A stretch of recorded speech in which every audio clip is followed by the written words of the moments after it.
Michael Jackson ایک ایسا انسان جو نظام فطرت کو شکست دینا چاہتا تھا۔ اسے 4 چیزوں سے سخت نفرت تھی۔ اسے اپنے سیاہ رنگ سے نفرت تھی، وہ گوروں کی طرح دکھائی دینا چاہتا تھا۔ اسے گمنامی سے نفرت تھی، وہ دنیا کا مشہور ترین شخص بننا چاہتا تھا۔ اور اسے اپنے ماضی سے نفرت تھی، وہ اپنے ماضی کو اپنے سے کھرچ کر الگ کر دینا چاہتا تھا۔ اسے عام لوگوں کی طرح 70-80 برس میں مر جانے سے بھی نفرت تھی، وہ 150 سال تک زندہ رہنا چاہتا تھا۔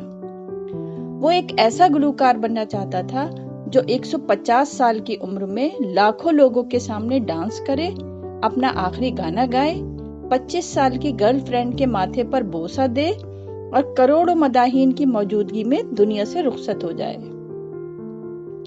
مائیکل جیکسن کی آنے والی زندگی ان 4 خواہشوں کی تکمیل میں بسر ہوئی۔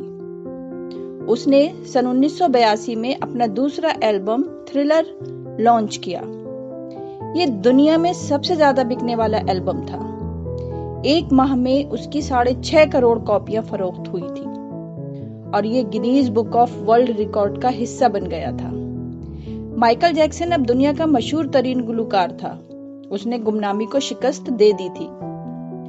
مائیکل نے اس کے بعد اپنی سیاہ جلد کو شکست دینے کا فیصلہ کیا اور پلاسٹک سرجری شروع کرا دی۔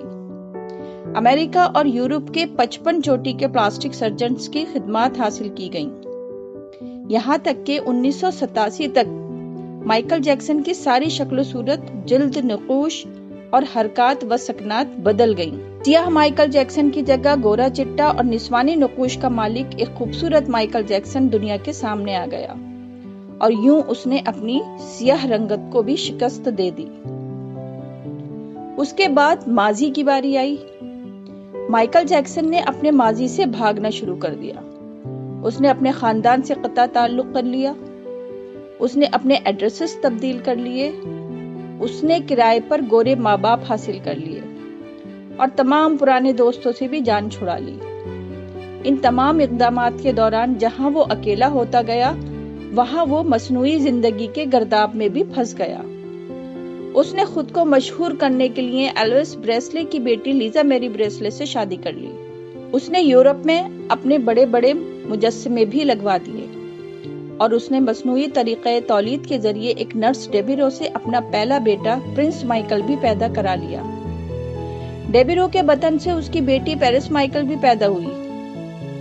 اس کی یہ کوشش بھی کامیاب ہو گئی۔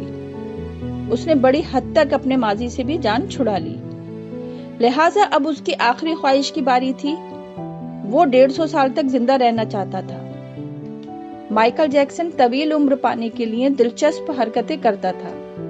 مثلاً وہ رات کو آکسیجن ٹینٹ میں سوتا تھا، وہ جراثیم، وائرس اور بیماریوں کے اثرات سے بچنے کے لیے دستانے پہن کر لوگوں سے ہاتھ ملاتا تھا، وہ لوگوں میں جانے سے پہلے منہ پر ماسک چڑھا لیتا تھا، وہ مخصوص خوراک کھاتا تھا اور اس نے مستقل طور پر ڈاکٹر ملازم رکھے ہوئے تھے۔ یہ ڈاکٹر روزانہ اس کے جسم کے ایک حصے کا معائنہ کرتے تھے۔ اس کی خوراک کا روزانہ لیبارٹری ٹیسٹ بھی ہوتا تھا اور اس کا اسٹاف اسے روزانہ ورزش بھی کراتا تھا۔ اس نے اپنے لیے فالتو پھیپڑوں، گردوں، آنکھوں، دل اور جگر کا بندوبست بھی کر رکھا تھا۔ یہ وہ ڈونرز تھے جن کے تمام اخراجات مائیکل اٹھا رہا تھا، اور ان ڈونرز نے بوقت ضرورت اپنے اعضاء اسے عطیہ کر دینے تھے۔ چنانچہ اسے یقین تھا وہ 150 سال تک ضرور زندہ رہے گا۔ لیکن پھر 25 جون کی رات آئی۔ اسے سانس لینے میں دشواری پیش آئی۔ اس کے ڈاکٹرز نے ملک بھر کے سینئر ڈاکٹرز کو اس کی رہائش گاہ پر جمع کر لیا۔ یہ ڈاکٹرز اسے موت سے بچانے کے لیے کوشش کرتے رہے، لیکن ناکام ہوئے تو ہسپتال لے گئے۔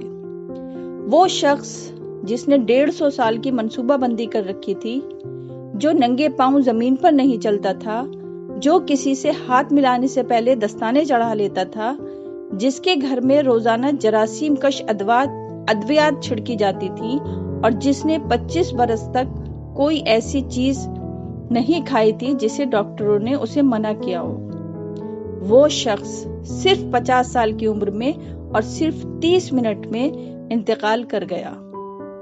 اس کی روح چٹکی کے دورانیے میں جسم سے پرواز کر گئی۔ مائیکل جیکسن کے انتقال کی خبر